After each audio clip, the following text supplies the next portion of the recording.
মায়েদের বলি, তোরা চিৎকার করবি না, মাথায় মারবো। নাগরিক পঞ্জি নিয়ে বলছি, শুনে রেখে দিন। আমার মারা ডান দিকে আছে, আমার ভাইয়েরা আছেন বাদিকে, আমার দাদারা আছে। আমরা সব উপর বাংলার লোক। আমরা এপার বাংলায় এসছি আজ থেকে 30 বছর, 35 বছর, 40 বছর আগে এসছি। আমাদের পরিবার পরিজন এখনো পাবেন। আমার কাকা, আমার মামারা রয়েছেন এপার বাংলায়। মমতা ব্যানার্জি লড়াইটা কোথায়? মমতা ব্যানার্জি কেন বলছেন? মমতা ব্যানার্জির সেন্টিমেন্ট কোথায়? এটা আমাদের বুঝতে হবে। আসামে 40 লক্ষ মানুষকে বলেছে বিদায় করিয়ে দেবো, 25শে মের পর তারা বিদায় হয়ে যাবে। উনি আজকের খবরের কাগজ কালকে রাত্রে টিভিতে বলেছেন এনআরসি চালু হবে। দেখি কার কত ক্ষমতা আটকানোর। আর মমতা বন্দ্যোপাধ্যায় বলেছেন আমার রক্ত থাকতে আমি বাংলা এনআরসি চালু করতে দেব না, দেব না। বাংলার মায়েরা বেরোবে না। এনআরসি চালু মানে জানেন? ডিটেনশন ক্যাম্প তৈরি করবে, আপনাকে ঘিরে প্যারামিলিটারি রেখে ক্যাম্প তৈরি করবে। আপনি ওখানে খাবেন, যাবেন, থাকবেন, তারপরে সময় মতো আপনাকে বাংলাদেশ বার করে দেবে। বাংলাদেশ চলে যাবেন পরিবার পরিজন নিয়ে। এই ভয়ঙ্কর অবস্থা। এনআরসি চালু করবেন বলছেন, আমার শুনে তো লোক খারাপ হয়ে উঠছে। চলে যেতে হবে। আপনার ছেলে ব্যাংকে চাকরি করে, আপনার ছেলে রেলে চাকরি করে, আপনার ছেলে এখানে জন্মেছে, আপনি জন্মগ্রহণ করেছেন, আমি তো এখানে জন্মগ্রহণ করেছি। আমি কেন পরে বাংলায় যাব? আমি এখানে জন্মগ্রহণ, আমি নাগরিক, আমি এমএলএ, আমি মন্ত্রী। আমাকে তোমাকেও চলে যেতে হবে।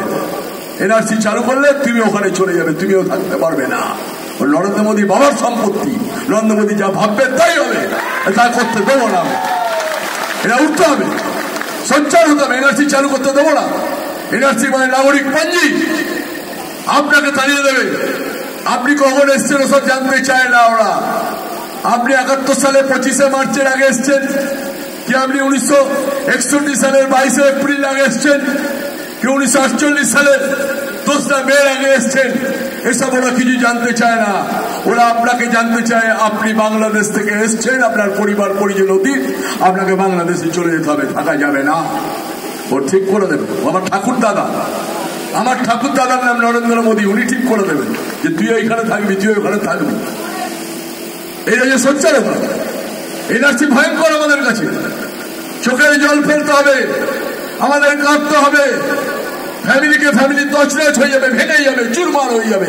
ফ্যামিলি মৃত্যুবরণ করবে, অনেকে মারা যাবে, সুইসাইড করবে। ওই ওপর বাংলায় গিয়ে কি করবো? আমি ওপর বাংলায় যদি দাঁড়িয়ে যায়, আমি ওপর বাংলায় গিয়ে কি করবো? আমি ভিক্ষাবৃত্তি করে খেতে হবে আমাকে। ভিক্ষাবৃত্তি করে ওপর বাংলায় নিজেকে চালাতে পারছে না।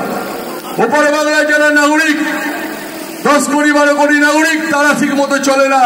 আমরা এখান থেকে যদি চাল পাঠাই, আমরা যদি ডাল পাঠাই, আমরা যদি আলু পাঠাই, আমরা যদি গম পাঠাই, তবে ওরা খায়। আমাদের বলছে চলে যেতে হবে। কি বলছে? কত বড় সাহস! আমার জন্ম নিয়ে কথা বলছে। আমি এবারে বাংলায় জন্মালাম, আমাকে বলছে তুমি চলে যাবে।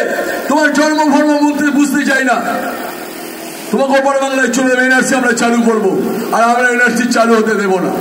মমতা বন্দ্যোপাধ্যায় বলেছে আমি যতক্ষণ বেঁচে থাকবো আমার রক্ত থাকবে, এনআরসি চালু হবে না। আমি নরেন্দ্র মোদীকে চ্যালেঞ্জ দিলাম। কে বলছে? বাংলার মুখ্যমন্ত্রী মমতা বন্দ্যোপাধ্যায়।